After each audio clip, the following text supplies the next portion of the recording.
रब वहदहू ला शरीक की रहमत जो है बहुत वसअत वाली है। जितनी आप बात करें वो कम है, लेकिन मेरे रब की रहमत इतनी वसी है जिसका मैं और आप अंदाजा भी नहीं लगा सकते। उसकी रहमत को एक बहाना चाहिए आपको बख्शने के लिए। आप एक ऐसा अमल करते हैं कि जिससे रब वहदहू ला शरीक की ज़ात नाराज हो जाती है। किसी की बुराई बयान करते हैं, गीबत करते हैं, किसी पर इल्ज़ाम तराशी करते हैं, बोहतान लगाते हैं, तो रब वहदहू ला शरीक आपसे नाराज होता है। तो जब रब वहदहू ला शरीक की ज़ात आपसे नाराज हो जाएगी तो आप कामिल नहीं बन सकेंगे, कामयाब नहीं हो सकेंगे। किसी शोबे के अंदर भी, किसी मैदान के अंदर भी आप कामयाब नहीं हो सकेंगे। कामयाब आप उस वक्त होंगे जब रब वहदहू ला शरीक के फरामीन के मुताबिक, अल्लाह के हुक्मों के मुताबिक अपनी जिंदगी को बसर करेंगे। तो सामिने मोहतरम, एक बंदा इतने गुनाह कर लेता है, बेहिसाब उसके गुनाह हो जाते हैं। जमीनों आसमान के दरमियान वाली जगह उसके गुनाहों से भर जाती है और ला इल्मी के अंदर ऐसे ऐसे गुनाह कर जाता है तो उसको खबर नहीं रहती कि मैं क्या कर रहा हूँ। तो सामिने मोहतरम, जब वो उसको खबर होती है कि मैं तो गफलत के अंदर डूबा हुआ हूँ और मैं अपने रब वहदहू ला शरीक को नाराज कर रहा हूँ, आज तक मैंने राजी करने वाला कोई काम नहीं किया, तो सच्चे दिल से रब की बारगाह में सजदा रेज हो जाए। रब की रहमत जोश में आती है। अल्लाह ताला फरमाता है कि मैं उस बंदे का गुनाह माफ फरमा देता हूँ। यार, इतनी वसअत वाली रहमत। मेरे रब की शान देखें कि अपने बंदे से कितना प्यार है कि आसमान और जमीन के दरमियान की जगह आप खुद उसकी पमाइश नहीं कर सकते, लेकिन बात जो हुजूर अलैहिस्सलातु वस्सलाम के लबहाए मुबारक से निकल गई वो हक और सच है।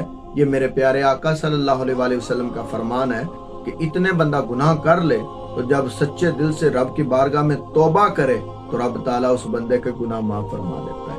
तो आज अपने रब को राजी करने के जो तरीके हैं उनको अपनाएं।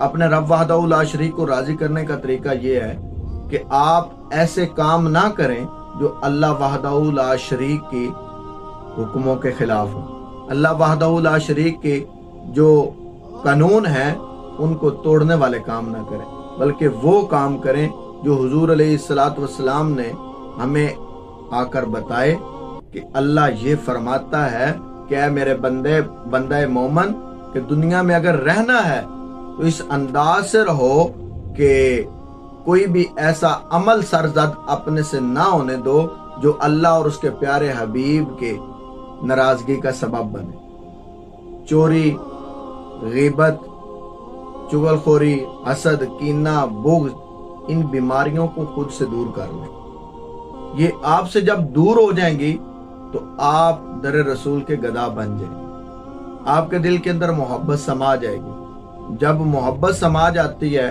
देखें कि इबादत बंदा करता है, इबादत से सवाब मिलता है।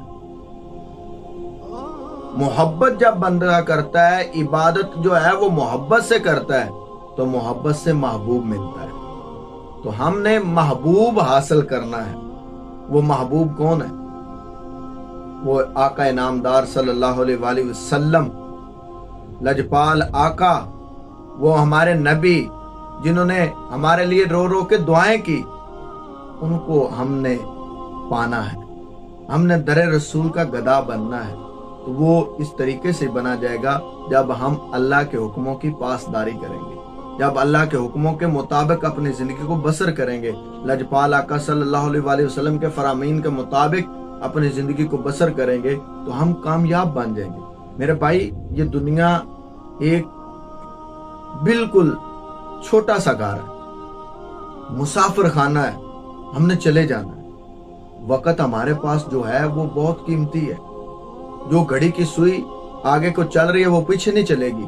हमारा जो वक्त, एक लम्हा, एक पल गुजर गया है ना, दोबारा वापस नहीं आएगा। हमने इस वक्त जो हमें मिला हुआ है, इसको हमें चाहिए कि हम गनीमत जाने और इसके अंदर ही हम अपने आप को एक कामिल तरीन इंसान बनाएं। अल्लाह ताला हमें अमल की तौफीक